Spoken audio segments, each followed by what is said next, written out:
What's up, everyone? Welcome to this day in Philly Sports History for March 5th, 2025. I'm your host, Jim Montgomery. Welcome to a Wednesday edition of the podcast. Happy Hump Day to everyone out there. Let's start off as we always do with some housekeeping. And first and foremost, I just want to apologize for yesterday's show. Definitely was off my game in more ways than one. Can't believe I lost the note sheet. I did find it in a pile of stuff I had for work. I guess that's the issue when you do the podcast and your work from the same desk, and then you have kid stuff. My desk is a mess, so I do apologize for that. Just was not on my A game yesterday. I will make up the Women's Big Five Hall of Fame spotlight today, but I should have been better. I will say this, though. This is the 909th straight day of doing this podcast. And even Joe DiMaggio during his streak had a couple 1-for-5s. So yesterday was one of my 1-for-5s. So I do apologize for that. I will be better. Like I said, usually I pride myself on being super organized, but yesterday was just hot mess express. So we will be better today. Be sure to follow me on social media, Jimbo_Mont on Twitter and TikTok. On Instagram at Philly Jimbo. Subscribe to the YouTube channel Jimbo_Mont. Continue to spread the word as we continue to grow this thing. I was working on some ideas late last night for moving forward with a couple different segment ideas and things like that. So stay tuned for that as I work out some of the details. Go check out our friends over at the onpattison.com site. Lots of great Philly sports coverage. You can get an email newsletter delivered right to your inbox. They feature us in there a couple times a week, so good coverage over there, specifically for the Phillies as we are in the heart of spring training. And then the Philadelphia Sports Hall of Fame ballot is out. Be sure to have your voice heard. You can win 2 free VIP tickets to the ceremony in November at Live Casino down in South Philly. All you need to do is follow the link in the description, fill out your ballot, and if it most closely matches the actual induction class, you will win those 2 free VIP tickets. Always a great time, always a good turnout, lots of fun just seeing some of the old guys and meeting people and everything like that. So for your chance to win 2 VIP tickets to the ceremony, fill out your ballot, and if it most closely matches, you'll get those 2 free VIP tickets. And honestly, with the ceremony, it's really cool. It's not as though the players are and the inductees are separate from everybody else. It's just everybody mingles. You can talk. I've had conversations, as I told you, with Jeremiah Trotter, Ron Jaworski, Jay Wright. So it's pretty cool. You're right there with everyone else. So that's your way to get 2 free VIP tickets to the ceremony. And just a reminder, Friday, I will be flying out to Clearwater. We'll have episodes, just not sure how they're going to look like. I'm going to play around with some microphone options. We're trying to pack as light as possible. So probably won't have my big microphone. Might actually try to use the mics that I got from where I had for the parade that I completely just slipped my mind. I just want to make sure they actually work with my laptop. So all the stuff behind the scenes, so don't worry about that. But that will be Friday through Tuesday. All right, Sixers, back to their losing ways, 126-112, 13 losses out of their last 15. Cameron Grimes had 30 points. I think we may have found something with him to not necessarily build around, but to be a piece, at least next to Maxey and Jarrett McCain. Don't know, again, what's going to happen with Joe, but I think we may have found somebody with him. It was their 38th different starting lineup, though, of the season, which just is insane. No Maxey yesterday. Paul George, to his credit, he's focusing on basketball, had 7 points. I'm going to continue to update his points since he stepped away. This is his first dud of a game, I guess, since he stepped away from the podcast. Also missed a day, too, so I don't know if it's a situation where he was a little tired because he's not used to focusing on basketball. But the Sixers are still, and this is what's going to be concerning, as they're battling with these teams for positioning, the teams they're battling against are terrible too. So they're still 2.5 games behind the Bulls for the final play-in tournament spot, still tied with the Nets for the 6th seed in the draft. But yeah, it's going to be a struggle because these teams are just terrible. Doesn't get any easier, though. Tomorrow, they're up in Boston to take on the Celtics. Hopefully, it's not a scheduled loss for the Celtics. Flyers didn't have much better luck yesterday, losing 6-3 to the Flames. Samuel Harrison was not good, gave up 3 first-period goals, was pulled in favor of Ivan Fedotov, and they were down 4-2 after the first period. Just couldn't come back. Matvei Mishkov did have an assist to add to his rookie point total. They're still 4 points back of that final wild card spot. However, they have to jump over 6 teams in order to do it. So it's going to be tough sledding for the Flyers, but hopefully they can get back on track tomorrow down at the Wells Fargo Center against the Winnipeg Jets, who they just beat the other day and looked pretty good beating. But I'm sure the Jets are going to have some revenge on their mind. All right. We're going to do our first of 2 Big 5 Women's Hall of Fame spotlights today. This is the one that should have been from yesterday, and it wasn't a St. Joe's person, so you can miss me with that I did it on purpose. But today we're going to spotlight Kirsten Brendel from Penn, who played there from 1987 to 1991 and was truly the first great Penn women's basketball player. She's the first woman in Penn basketball history to be named to the All-Ivy League team as well as the All-Big 5 team. In fact, she made the All-Ivy League team twice. She graduated as their all-time leading scorer and rebounder. She was honored for the Ivy League Silver Anniversary Honor Roll, which was the top 25 players in women's Ivy League history for the first 20 years of Ivy League basketball. She was elected into the Big 5 Hall of Fame in 1997, the Penn Athletics Hall of Fame in 2008. She actually played pro ball in Australia, Switzerland, and Germany as well. So Kirsten Brendel from Penn is yesterday's Big 5 Hall of Fame, Women's Big 5 Hall of Fame spotlight. So shout out to you, Kirsten, for a great career at Penn. All right, Phillies. Ranger Suarez looked good. So every starter now has had a start where they look good. In his debut, unfortunately, Zack Wheeler did not look so good. He gave up 5 runs. But I think that's kind of typical of him. He tends to experiment with things in the spring. So I'm not that concerned about Zack Wheeler yet. It's still early March. Max Kepler hit his first home run of the spring. Not sure if he's going to be able to win that everyday left fielder spot. I think that's what they're hoping. We'll see. And then the other news, Aiden Miller and Justin Crawford were sent to the minor league camp. They did play well with the big club, though. Good experience for them hitting big league pitching, or at least AAA pitching. So we'll see how they progress through the minors. But I think both of those guys are close to maybe get some... maybe a call up here or there, but probably when they expand the rosters in September, one, if not both of those guys may get a call up. We do have some Eagles news. Lots of Eagles news, actually. James Bradberry will be designated as a post-June 1st cut, which saves them about $2 million in cap space. I think he carries $3 million and $7 million. I don't understand the dead cap space versus the actual cap space. It's very convoluted. But James Bradberry will no longer be on the Eagles. And it's a shame because he was a second-team All-Pro in 2022 and then just really fell off in 2023 to the point where he was not active and quote-unquote injured the entire season this year. But James Bradberry, thanks for a couple good years. Thanks, I guess, for a bad year in 2023. It helped Howie realized that there was a need for this team and brought in Q and Cooper DeJean. But James Bradberry will no longer be on the Philadelphia Eagles.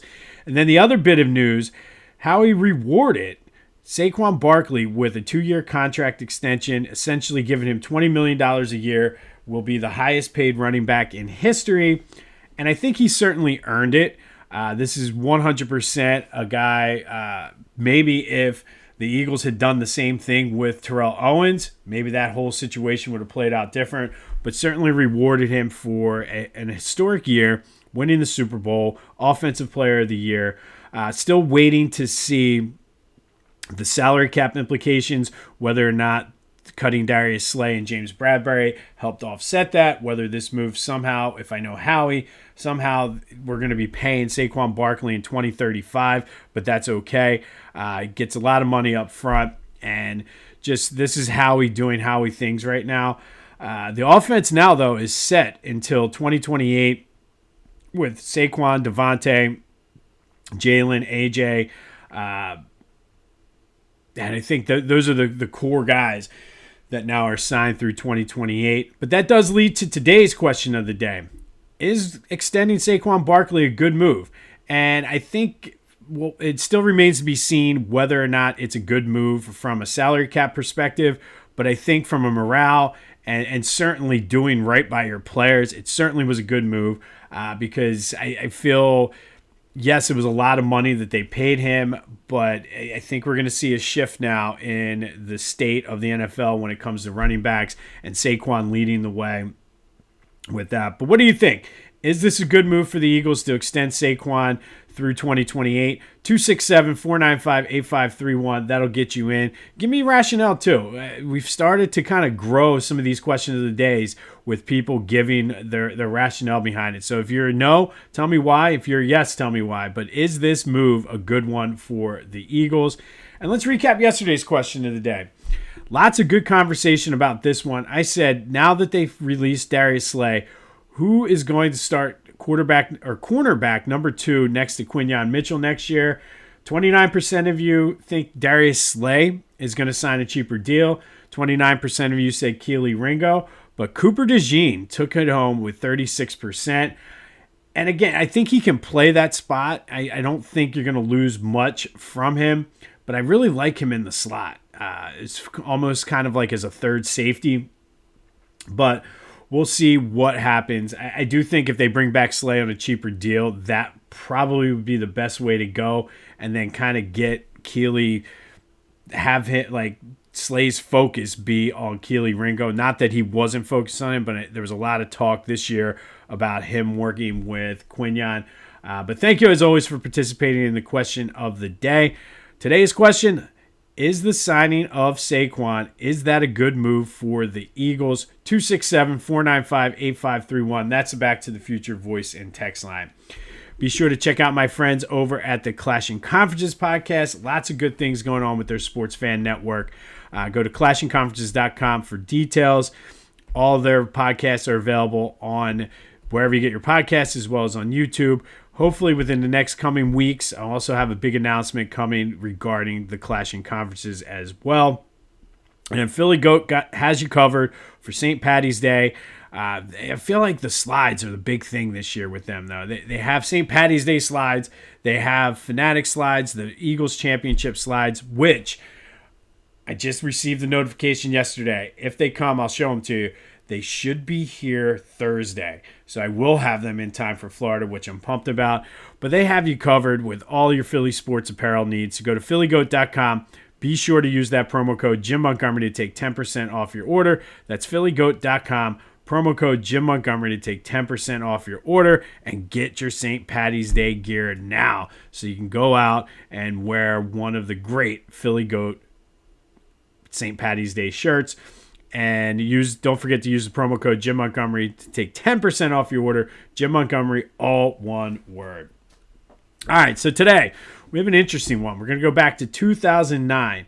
And on this day in 2009, to honor the last year of the Spectrum, which was set to close at the end of that year, and to promote some upcoming games they had in Trenton, Wilmington, the Liacouras Center, as well as two that following Sunday at the Wachovia Center at that point.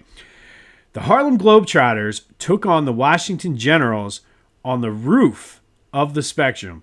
Yes, you heard that correct. The roof, the same one that blew off a couple months after it opened in 1967. The game itself, obviously, you can tell it was probably difficult to play on the roof.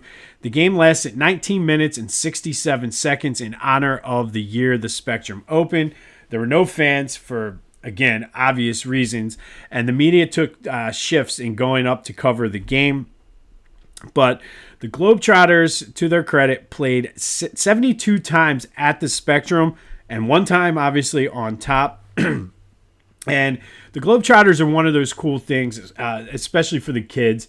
Very similar to the Savannah Bananas now. See people saying, I would never watch that. I don't like it. It's not meant to be real sports. It's for entertainment, but you cannot take away the skill that these guys have. The Washington Wizards, or the Harlem Wizards, which are one of, I guess you could call them like a minor league team for the Globetrotters. They come to our kids' school every year, and it's sort of like the guys that are working their way up to the Globetrotters, or just don't make the Globetrotters traveling team. These guys, like the skill level that these guys have is cool. So you can't take away that. And for everybody who complains and says, oh, the Savannah Bananas, that's not real baseball. Yeah, it's not real baseball. It's meant to be entertainment. It's meant to be fun. So the Globetrotters on this day played the Washington Generals on the roof of the Spectrum. Oh, who won? Obviously, the Globetrotters won 36-24, making their all-time record at the Spectrum property 73-0. Lots of fun time, though. Globetrotters are pretty cool. You got to love, like I said, just the things they do. The kids love it, and that's what it's all about. It's not meant to be real. So the people that are negative, oh, the Savannah Bananas, that's not real basketball. That's not real baseball. No, it's not meant to be real baseball or real basketball. Anyway, that's enough about that. And then finally today, our official Women's Big Five Hall of Fame spotlight. Today we are going to spotlight one of the best. She is from St. Joe's, played there from 1984 to 1988, and that is Debbie Black. She's a Philly native, Archbishop Wood graduate, went to St. Joe's. She was a three-time All-A-10 selection. She was the Big Five MVP in 1988. She is St. Joe's all-time leader in steals. She was their all-time leader in assists upon her graduation, helped lead the Hawks to 4 NCAA tournaments, but she wasn't just a basketball player. She also played field hockey, where she was all A10. She started on the softball team all 4 years, so she just was a all 3 season star for the St. Joe's Hawks. But after she graduated from St. Joe's, she did go to Australia to play in the Australian Basketball League, where she is a champion. She played in the ABL, which was the predecessor to the WNBA, where she was a champion. And then once the WNBA was formed, she did play in the WNBA, winning Defensive Player of the Year in 2001. And of course, she won a championship. So Debbie Black is just a champion. Wherever she went in the pros, she was a champion. When she got done with her playing career, she did do some assistant coaching, various spots across the country. She was inducted into the Big Five Hall of Fame in 1995, the Philadelphia Sports Hall of Fame. She's in the St. Joe's Hall of Fame. She's a Big Five, St. Joe's, and Philly hoops legend. Debbie Black is today's Big Five Women's Hall of Fame spotlight. One of the best to ever do it in the city. Took it to the pros, won multiple championships in multiple leagues, and then also was a hell of a field hockey and a hell of a softball player to boot. So you can't beat that. But Debbie Black is today's Women's Big Five Hall of Fame spotlight. On this day in 2009, the Harlem Globetrotters played the Washington Generals on the roof of the Spectrum in a game that lasted only 19 minutes, 67 seconds in honor of the opening day of the opening year of the Spectrum. Be sure to let me know your thoughts on the Saquon Barkley extension. Is it good for the Eagles? 267-495-8531. That'll get you in. We also had another Big Five Women's Hall of Fame spotlight today. Kirsten Brendel, one of the best to ever do it from Penn. Big Five Hall of Famer, all Ivy League, all Big Five. Another pro basketball player as well down in Australia and over in Europe. So Kirsten, I apologize for not getting to you yesterday. Hopefully this show was better than yesterday's. Listen, I would say today is probably like a 3 for 5 or a 4 for 5 day. But even Joe D had 1 for 5 days, 1 for 4 days mixed in there. But thank you as always for listening. This has been This Day in Philly Sports History for March 5th, 2025. My name is Jim Montgomery. Go have yourselves a Wednesday. And until next time, I'll see you when I see you.